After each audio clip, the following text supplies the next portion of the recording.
ವೇದಿಕೆಯಲ್ಲಿರುವ ಎಲ್ಲ ಗಣ್ಯರೇ ಹಾಗೂ ರೈತ ಮಿತ್ರರು, ಪಿಂಗಾರ ಸಂಸ್ಥೆ ಹಲಸಿನಲ್ಲಿ ಮೌಲ್ಯವರ್ಧನೆ ಮಾಡ್ತಾ ಒಂದು 10 ವರ್ಷವನ್ನು ನಾವು ಕಳೀತಾ ಬಂದಿದ್ದೀವಿ. ಇದರಲ್ಲಿ ಕಳೆದ ವರ್ಷವೇ ನಮಗೆ ಒಂದು ಮಾಹಿತಿ ಸಿಕ್ಕಿತ್ತು, ಗ್ರಾಮಜನ್ಯದವರು ಕೋಲ್ಡ್ ಸ್ಟೋರೇಜ್ ಹಾಕ್ತಾ ಇದ್ದಾರೆ ಅಂತ ಹೇಳಿ. ಹಾಗೆ ಕಳೆದ 10 ದಿನದ ಹಿಂದೆ ಗ್ರಾಮ ಪ್ರತೀಕರನ್ನು ಕಾಂಟ್ಯಾಕ್ಟ್ ಮಾಡಿದೆ. ಹೇಗೆ ಇಡ್ಬೋದಾ, ಎಷ್ಟು ಕ್ವಾಂಟಿಟಿ ಇಡ್ಬೋದು, ಜಾಗ ಎಷ್ಟಿದೆ, ರೇಟ್ ಎಷ್ಟು, ಈ ರೀತಿಯ ಮಾಹಿತಿಗಳನ್ನ ಅವ್ರನ್ನ ಕೇಳಿದಾಗ ತನ್ನಿ ಎಷ್ಟಿದ್ರು ತನ್ನಿ, ಪರವಾಗಿಲ್ಲ, ಜಾಗ ಬೇಕಷ್ಟಿದೆ, ನೀವು ನೋಡಿ ನಿಮ್ಮ ಒಂದು ಕ್ರೇಟ್ಗೆ ನಾವು ರೇಟ್ ಹಾಕ್ತೀವಿ ತಿಂಗಳಿಗೆ 3 ರೂಪಾಯಿಗೆ, ಹಾಗೆ ಜಾಸ್ತಿ ರೇಟ್ ಆಗೋದಿಲ್ಲ, ಎಲ್ಲ ಕಮರ್ಷಿಯಲ್ ಕೋಲ್ಡ್ ಸ್ಟೋರೇಜ್ ನಾವು ಯಾವ ರೇಟ್ ಹಾಕ್ತಾರೋ ಅಷ್ಟನ್ನೇ ಹಾಕ್ತಾ ಇರೋದು, ಬನ್ನಿ ಇಡಿ ಅಂತ ಹೇಳಿ.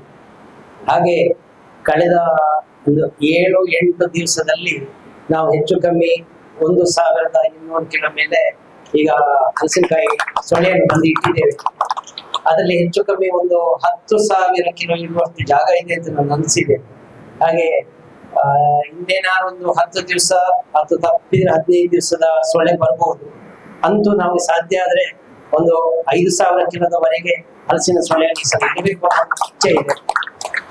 ಅಂದ್ರೆ ಇದರಿಂದ ನಮಗೂ ಪ್ರಯೋಜನ ಏನು ಅಂತಂದ್ರೆ, ಹಲಸಿನ ಸೊಳ್ಳೆ ಸಿಗುವಂತದ್ದು, ಕಾಯಿ ಸೊಳ್ಳೆ ಸಿಗುವಂತ ಸಮಯವೇ ಕಡಿಮೆ.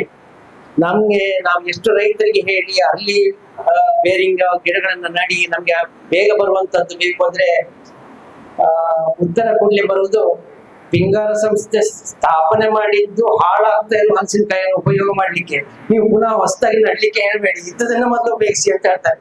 ಹಾಗೆ ಸಿಗುವಂತ ಹಲಸಿನಕಾಯಿ ಯಾವಾಗ ಅಂತಂದ್ರೆ ನಮ್ಗೆ ಮಾರ್ಚ್ ನಲ್ಲೇ ಬೇಕು, ಇಲ್ಲ ಏಪ್ರಿಲ್ ನಲ್ಲೇ ಇಲ್ಲ, ಸಿಗುವುದು ಜೂನಿಗೆ ಬಂದ ನಂತರವೇ ಹಲಸಿನಕಾಯಿ ಬೆಳೆ ಸಿಗುವಂತದ್ದು.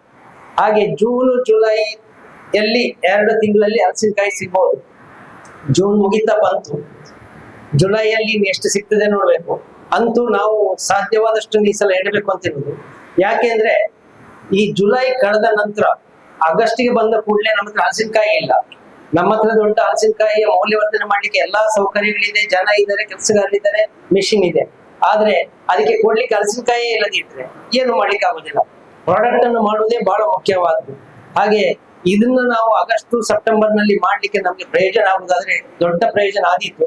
ಹಾಗಾಗಿ ಮುಂದಿನ ವರ್ಷವೂ ಇದು ಸರಿಯಾಗಿ ಸಮರ್ಪಕವಾಗಿ ನಡೀತಾ ಇದೆ ಅಂತಾದ್ರೆ, ನಮ್ಗೆ ಅದರಿಂದ ಮೌಲ್ಯವರ್ಧನೆಯ ಪ್ರಾಡಕ್ಟ್ ಸರಿಯಾಗಿ ಮಾಡ್ಲಿಕ್ಕೆ ಆಗ್ತದೆ ಅಂತ ಅನ್ನೋದು ಮನವರಿಕೆ ಆದ್ರೆ ಖಂಡಿತ ಹೆಚ್ಚಿನ ಪ್ರಯೋಜನವನ್ನು ನಾವು ಪಡಿಲಿಕ್ಕಿದ್ದೇವೆ.